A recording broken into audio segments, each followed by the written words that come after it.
इस कार्यक्रम के पुण्यार्जक हैं जयंती लाल जी, भाग्यवंती देवी, पंकज, विनीता, विनोद, कोकिला, नितेश, मोनिका, निकुंज जी, मोनिका शाह, जोशल, नमन, रिदम, भक्ति, दिया, ध्वनि, परी, दिशा, समस्त डागरी परिवार उदयपुर निवासी।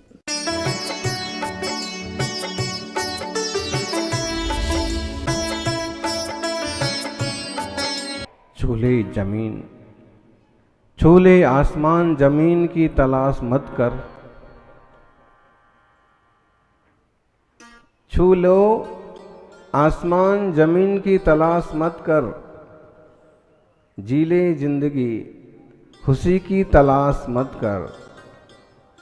तकदीर बदल जाएगी खुद ही ज्ञानियों, मुस्कुराना सीख ले, वजह की तलाश मत कर।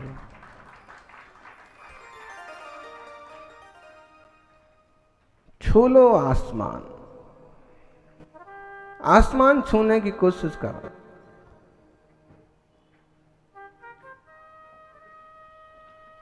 जमीन पर खड़े होकर के भी आसमान छूने की कोशिश करी। जमीन तो है ही, जमीन की तलाश क्या करते।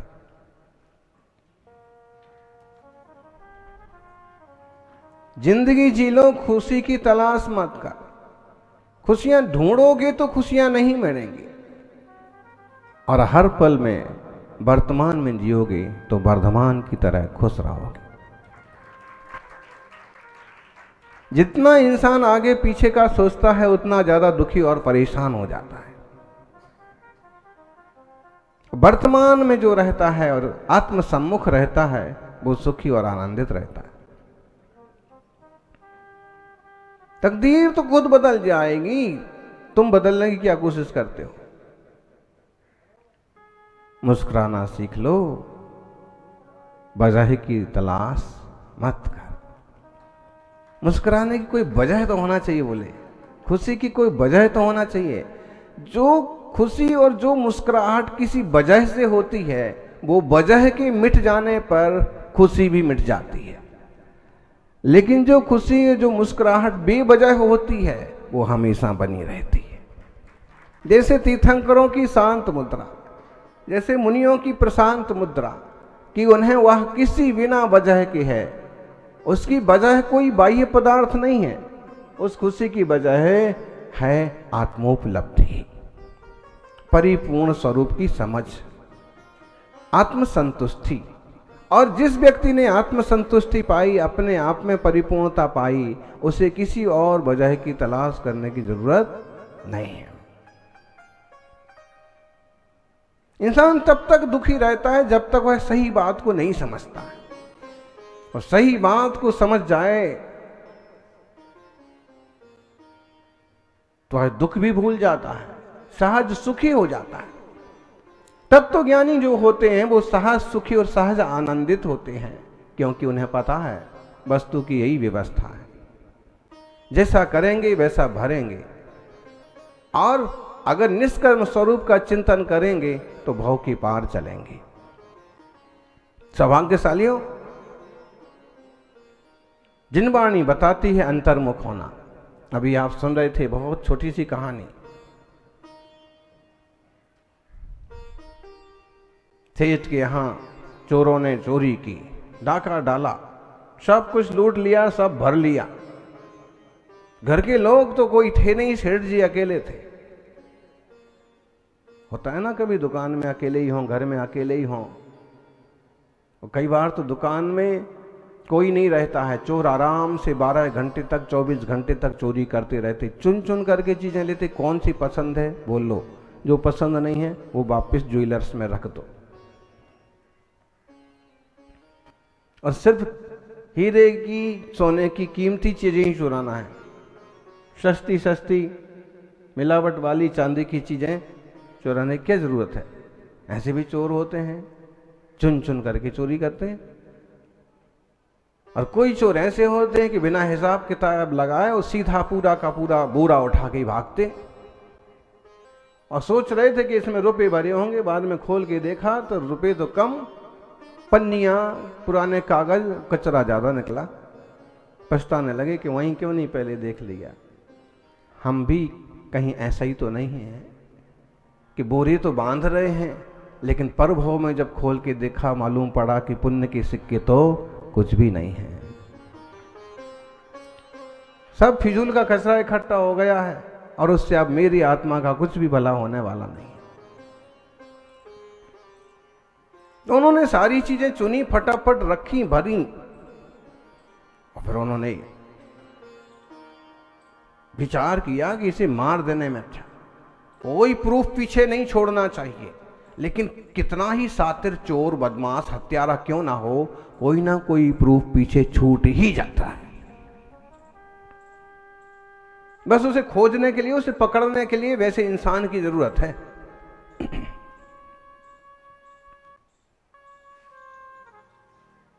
धर्मराज जी को लेकर के लगे हुए हैं कुछ लोग, आंदोलन करेंगे, जिसने वहां उधम किया है उसे गिरफ्तार करवाएंगे हैं। और अगर सरकार ईमानदारी से अनैतिक अवैध तत्वों को पकड़ना चाहे, अराजक तत्वों को पकड़ना चाहे, तो कहीं दूर जाने की जरूरत नहीं है, वहीं बैठे हैं नाक के नीचे। उधम करने वाले तो बेचारे जब परेशान हो गए, जब उन्हें दर्शन नहीं करने दिया, तो उन्हें थोड़ा उठापटक की, वो भी अपने बचाव के लिए।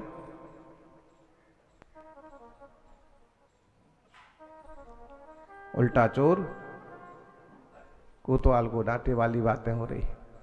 अरे भाई, जैन श्रावक तो हमेशा से उदार रहे हैं, हमेशा से। आप इस मंदिर में आना चाहते आएं, दर्शन करना चाहते करें, कोई आयोजन है, आप हमारी जगह चाहते हैं ले लें। अभी कुंडलपुर का एक प्रसंग बन गया, तो उसकी तालाब कुंडलपुर के अंदर भी एक है जो वर्धमान सागर कहलाता है, और एक बाहर तरफ भी है। अभी तक गांव वाले बाहर तरफ वाले तालाब में प्रतिमाओं का विसर्जन करते थे, लेकिन इस बार अंदर वाले तालाब में कर दी। तो भी वहां के लोग एक तरह से शांत हैं कि कोई बात नहीं, वक्त पड़ता है, हम आपके काम आते हैं, आप हमारे काम आ गए। अगर बाहर वाला तालाब गंदा हो गया है तो कोई बात नहीं, लेकिन आपसी समझ से काम होना चाहिए। आप हमें बताएं कि आप हमारा सहयोग क्यों चाहते हैं, आप हमारी वस्तु का उपयोग क्यों करना चाहते हैं। हमें जरूरत पड़ेगी तो हम बताएंगे कि हमें आपकी आवश्यकता क्यों है, आपकी जगह की जरूरत क्यों है, आपकी धर्मशाला हमें क्यों चाहिए। और परस्पर सहयोग करेंगे तो एक अच्छे समाज की संरचना होगी। और छीना झपटी करेंगे तो फिर मन मुटाव होंगे, फिर आरोप आएंगे, एक दूसरे पर भौहें तानी जाएंगी, तो उससे माहौल बिगड़ता है। वहां जो प्रतिमा मिली थी उसको ही लेकर के उन लोगों में आपस में गुटबाजी हो गई। कुछ लोग कह रहे कि रुक्मणी की मूर्ति है ही नहीं, वास्तव में नहीं है, लेकिन जैन बोलेंगे तो ऐसे कहलाएगा कि ये लोग मूर्ति छीनना चाहते। और कुछ लोग उसमें से कह रहे हैं कि रुक्मणी की मूर्ति नहीं है, कुछ लोग कह रहे हैं कि तो इसमें तीर्थंकर की चिन्ह बने हैं प्रतिमा के, जैन प्रतिमा है। तो आपस में ही निश्चित रूप से अगर उसमें भी समझदार लोग होंगे तो कहेंगे कि कोई यक्ष यक्षिणी जो मान्यता है जैनों में रही है, उनकी मूर्ति है, आप जैनों की प्रतिमा जैनों को दो, तुम्हें तकलीफ क्या। जिनकी मूर्ति है वो पूजें, वो माने, और हमको भी मानना है तो उन लोगों के साथ मिल करके जहां विराजमान की जाए वहां हम भी माने, कोई दिक्कत की बात नहीं। आपसी समझ से सब कुछ संभव है। खींचतान से तो भाई माहौल, गिरनार जी पर सब लोग पूजा करें, दिक्कत क्या है। जैन श्रावक हैं, नेमिनाथ भगवान की पूजा करें, निर्वाण लाडू चढ़ाएं। अब आपकी भी मनसा है कि हमको भी करना है, वो चरण हमारे भी हैं, भाई आप भी करो, कोई दिक्कत नहीं, लेकिन टाइमिंग हो जाए, 2-3 घंटे ये कर ले में, सवेरे 7 से 10 के बीच में जैन श्रावक कर ले में, बाकी दूसरे समयों में और सभी कर ले में। उदार चरिता नाम तू वसुधैव कुटुंबकम, हम वसुधैव कुटुंबकम की परिकल्पना तभी कर सकते हैं जब हम खुद उदार चरित्र वाले बने।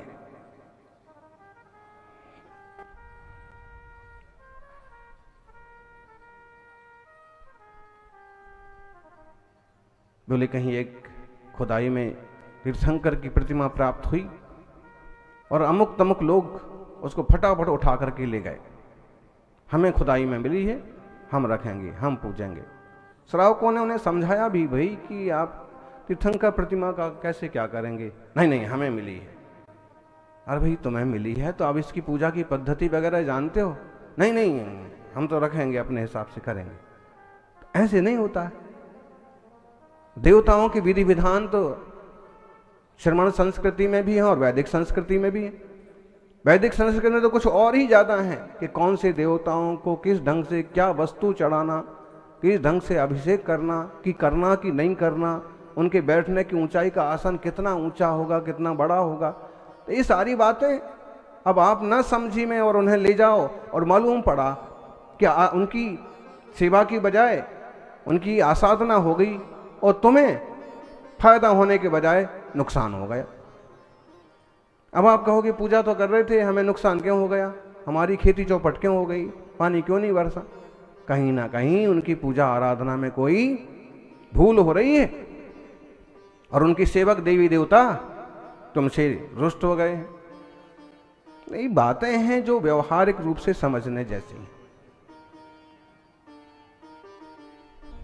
सेठ जी के साथ तो ऐसी कोई बात नहीं थी, वो तो एकदम बेचारे पराधीन थे। चोरों ने सब कुछ लूट लिया, रख लिया और उन पर भी बंदूक तान दी। प्रूफ नहीं छोड़ेंगे, लेकिन कितने ही आप कुछ करो प्रूफ छूट ही जाता है।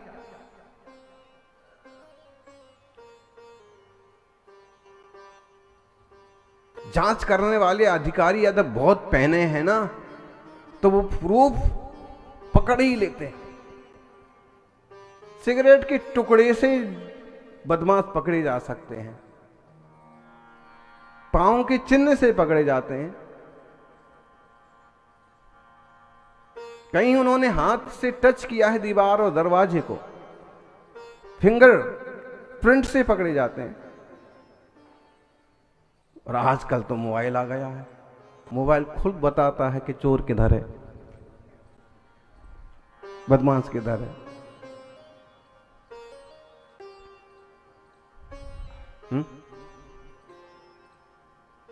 ऐसे समझिए। फिर भी बदमाश लोग क्या सोचते हैं कि प्रूफ मिटा दो, ये जो गिरनार पर मूर्ति बनी है नेमिनाथ भगवान की, इसको घिसो, रंग पोत दो। लेकिन भाई वो चिन्ह कहां जाएंगे? और एक बात है, अगर पुरातत्व विभाग ईमानदारी से अपने पर आ गया तो ये पुरातत्व की चीजें मिटाने वालों के साथ क्या सुलूक होना चाहिए? ये तो लाखों वर्ष पुरानी चीज है, उसे कैसे मिटाया जा सकता है, कैसे घिसा जा सकता है?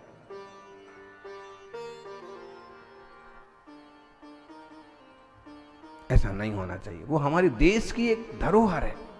इस टाइप के चरण, इस टाइप की मूर्तियां, इस टाइप के पहाड़, इस टाइप के तीर्थ एक धरोहर है। हम दुनिया के सामने उनको पेश कर सकते हैं कि 1 लाख साल पुरानी मूर्ति यहां बनी हुई है। जब नेमिनाथ हुए थे और जब वो मोक्ष पधारे तो यहां एक मूर्ति बनाई गई थी, वो आज भी बनी हुई है। ये तो संभालने की चीजें हैं और हर एक व्यक्ति के द्वारा संभाली जाने लायक चीजें हैं। वो भारतीय मुद्रा में 3 शेर वाला चिन्ह बनाया जाता है। कहां का है जी वो, प्रदीप जी? सब लोग सारनाथ का बोलते हैं। कहां का है? सारनाथ का ही है।